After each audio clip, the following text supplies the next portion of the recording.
धीरे से जिंदगी में आना।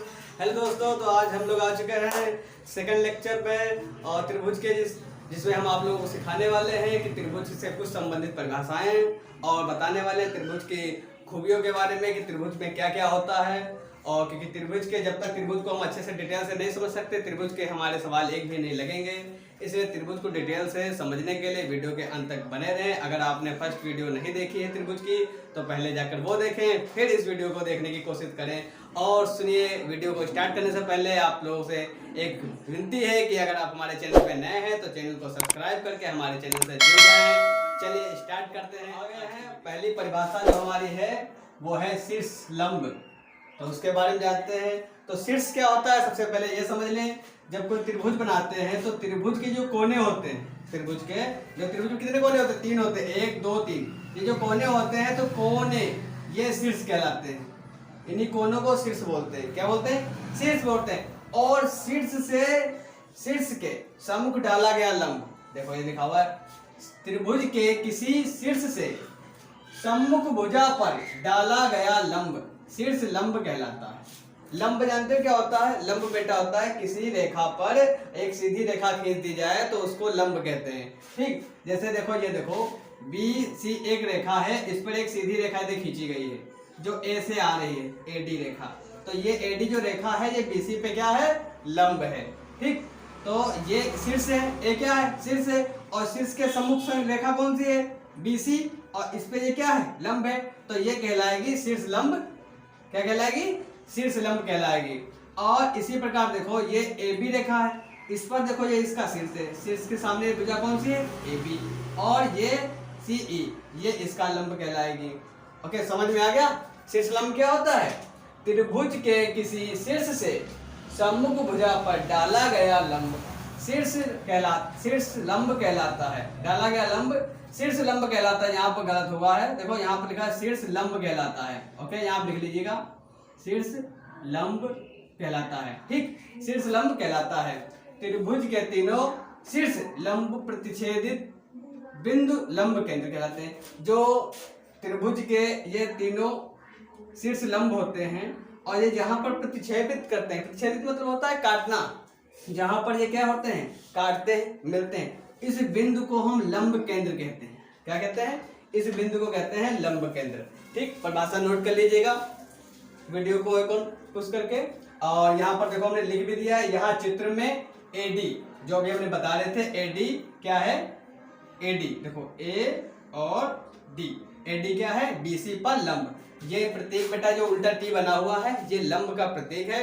और ये सिंबलों के बारे में मैंने इससे पहले वाली वीडियो में बता चुका हूँ। अगर आपको सिंबलों के बारे में नहीं नॉलेज है तो आप वो वीडियो जरूर देखें, आपको सिंबलों के बारे में फुल डिटेल उसमें दी गई है। त्रिभुज की दूसरी परिभाषा माध्यिका। माध्यिका से नाम से ही पता चल रहा है कि मतलब माध्यिका मतलब बीच के भाग की इसकी बात की जा रही है। तो त्रिभुज की किसी भुजा के मध्य बिंदु को सम्मुख शीर्ष से जोड़ने वाली रेखा को त्रिभुज की माध्यिका कहते हैं। मतलब जो हमने अभी इससे पहले हमने जो पढ़ा था, देखिए यहाँ पर माध्यिका गलत लिखा हुआ है, ये ख्याल लगेगा पढ़ना। ठीक, माध्यिका कहते हैं। अब जैसे हमने इससे पहले भी परिभाषा में देख चुके हैं कि अभी शीर्ष वाला बताते हैं शीर्ष लंब, तो वैसे ही सेम बनेगा चित्र, फिगर वैसे ही रहेगा। और इसमें यह है कि वहां पर इससे हमको मतलब था, शीर्ष लंब से डालते थे, नीचे लंब ऐसे सीधे डाल देते थे उसके। लेकिन यहाँ क्या है? यहाँ पर जैसे ये AB कोई रेखा है और इस AB रेखा का जो मध्य बिंदु होगा, जैसे मध्य बिंदु मान लिया हमने E है, तो E से और उसके सामने जो सम्मुख शीर्ष होगा उस पे लंब डाल देंगे, उस कोने से जोड़ देंगे इसे सीधे, उस बिंदु से हम उसको जोड़ेंगे। इसमें लंब नहीं डालना, इसमें सिर्फ जोड़ देना सीधे।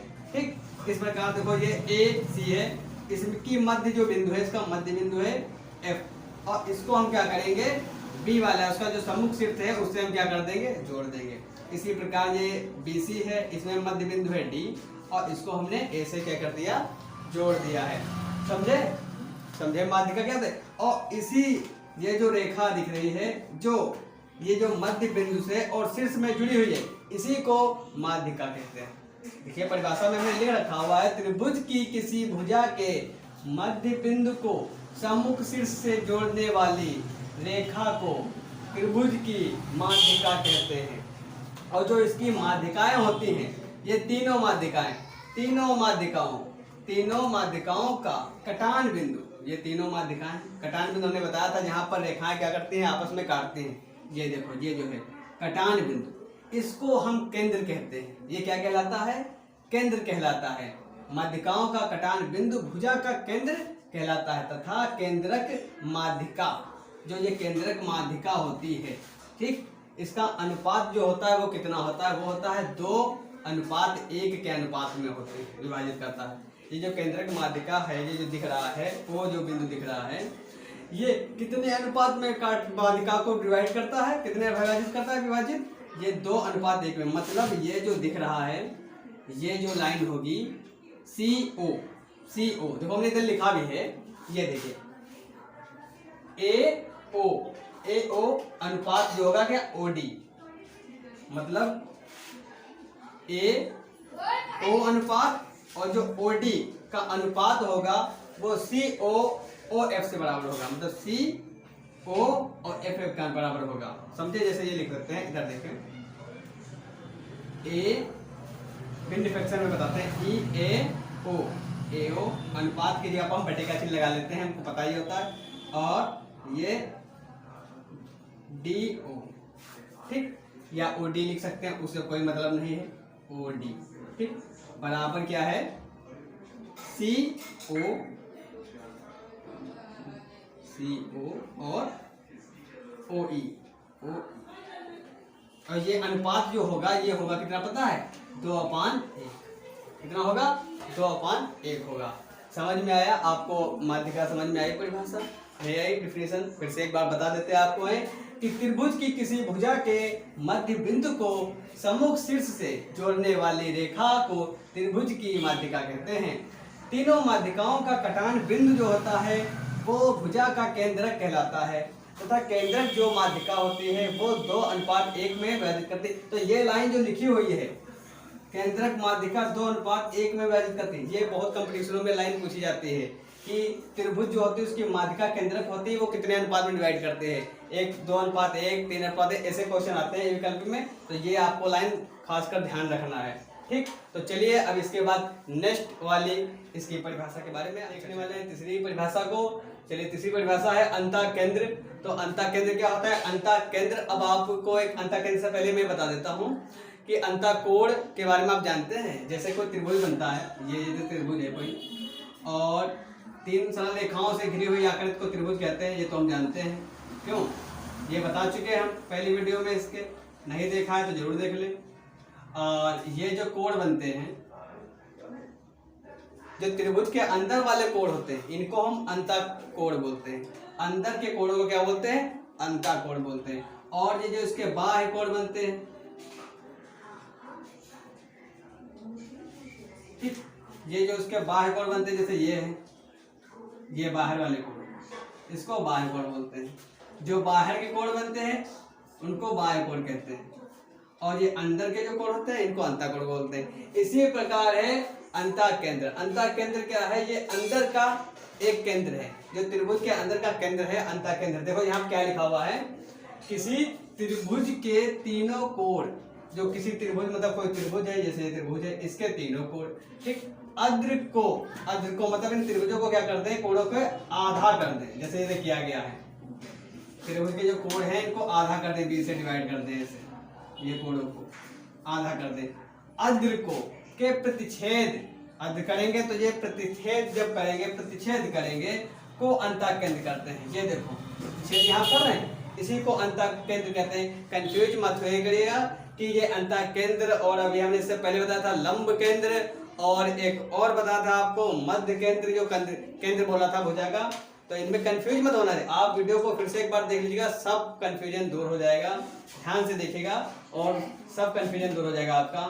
फिर से देखिए, लिखा हुआ है किसी त्रिभुज के तीनों कोण, मतलब ये कोण तीनों को त्रिभुज है उसके अंदर के कोण, अद्रक मतलब उसके आधे के प्रतिच्छेद को अंतःकेंद्र कहते हैं। उसके प्रतिच्छेद को, जो अद्रक जो होते हैं, ये जो भाग, अद्रक का मतलब होता है कि बांटना, कोई चीज को बांट रहे हैं दो भागों में। देखो अद्रक आधे आधे भागों में क्या कर रहे हैं?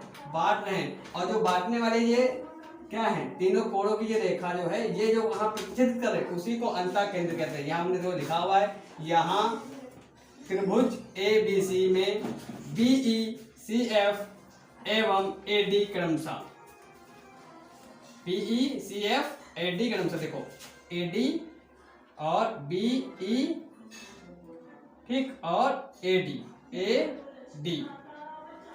और CF, ये जो क्रमशः क्या है, ये त्रिभुज कोण ABC, कोण BC है एवं कोण CA की अधरक रेखाएं हैं। क्या है, अधरक रेखाएं। तो त्रिभुज का अंतः केंद्र O है, मैंने लिख दिया यहाँ पर, त्रिभुज का ये अंतः केंद्र O है। हम आशा करते हैं कि ये आपके समझ में आ गया होगा। अगर नहीं आया है तो इसको एक बार फिर से देख लीजिएगा, ठीक। और इसके बाद चलिए नेक्स्ट तो अब देखेंगे हम परिभाषा 4 मतलब परिभाषा 4 को देख रहे हैं। अब देखो परिकेंद्र, जिसमें पढ़ेंगे परिकेंद्र के बारे में। तो किसी त्रिभुज की भुजाओं के लंब अर्धकों के प्रतिच्छेद बिंदु को त्रिभुज का परिकेंद्र कहते हैं। मतलब कोई त्रिभुज है और उसकी भुजाएं, ये जो भुजाएं हैं, भुजाएं इनके लंब अर्धक, मतलब भुजाओं पे एक लंब डालो और उसका जो लंब का अर्धक होगा, ये देखो लंब का अर्धक, ये आधा भाग, ये लंब पूरा ये होगा ना, ये लंब का आधा भाग, ये आधा भाग, इनके अर्धकों का, और जो प्रतिच्छेद बिंदु होगा, जो अर्धक होते हैं वो जहाँ पर मिलेंगे, प्रतिच्छेद बिंदु होगा, उस बिंदु को ही परिकेंद्र कहेंगे। समझे, उस बिंदु को ही परिकेंद्र कहेंगे। सब लॉर्ड पोर्ट के एक ही परिभाषाएं हैं, बस ये है कि समझना, ये कहीं पर कुछ और नाम उसका आ रहा है, कहीं पर कुछ और है।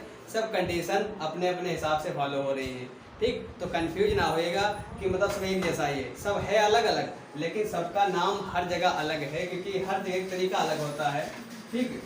और जैसे यहाँ दिया हुआ है, देखो लिख दिया हमने, यहाँ त्रिभुज ABC में BEDA एवं CF क्रमशः AC BC एवं AB भुजाओं को समद्विभाजित भी करती हैं, ठीक।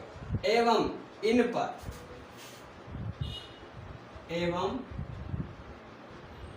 पर लंब भी हैं, ठीक, लंब भी हैं, इन पर क्या है, लंब भी हैं। देखो यहाँ पर लिखा हुआ है लंब भी हैं, ठीक। तो ये जो रेखाएं हैं, जो FO, ये क्या कर रहे हैं, AB को क्या कर रही हैं, समद्विभाजित मतलब दो भागों में बांट रही हैं, और ये इन पर लंब भी हैं। ओके, समझ में आया, ये इन पर लंब भी हैं। और यहाँ पर जो ये O बिंदु है, यही त्रिभुज का क्या है, परिकेंद्र है। जो मिट गया हमारे हाथ से,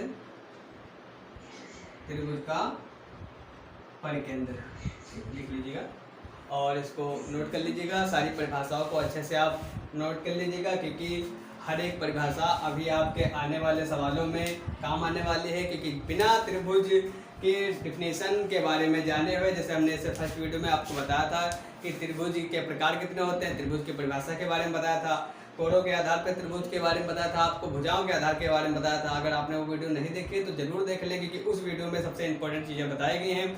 अभी थोड़ा सा कुछ बाकी है, तो हो सकता है नेक्स्ट वीडियो में आपको हम बताएं कि इसके महत्वपूर्ण बिंदुओं के बारे में बताएंगे त्रिभुज के, कि जैसे लंब सब कुछ मतलब बताएंगे कि त्रिभुज जो होता है तो इसके तीनों कोण जो होते हैं, इन तीनों कोणों का योग कितना होता है, समकोण त्रिभुज के तीनों कोणों का योग कितना होता है, ये सब मतलब अधिक कोण बताएंगे, न्यून कोण बताएंगे, ये सब कुछ उसमें हम बताने वाले हैं नोट महत्वपूर्ण बिंदुओं में। तो आप इसके बाद वाली वीडियो का वेट कीजिए, उस वीडियो में आपको सब कुछ मिलेगा। और इस वीडियो में अगर आपको समझ में आ गया है तो हमारे चैनल से ज़रूर जुड़ जाएं, क्योंकि हम ऐसे ही साधारण और सिंपल शब्दों के सहायता से आप लोगों को समझाने की कोशिश किया करते हैं। ओके, चलिए फिर मिलते हैं।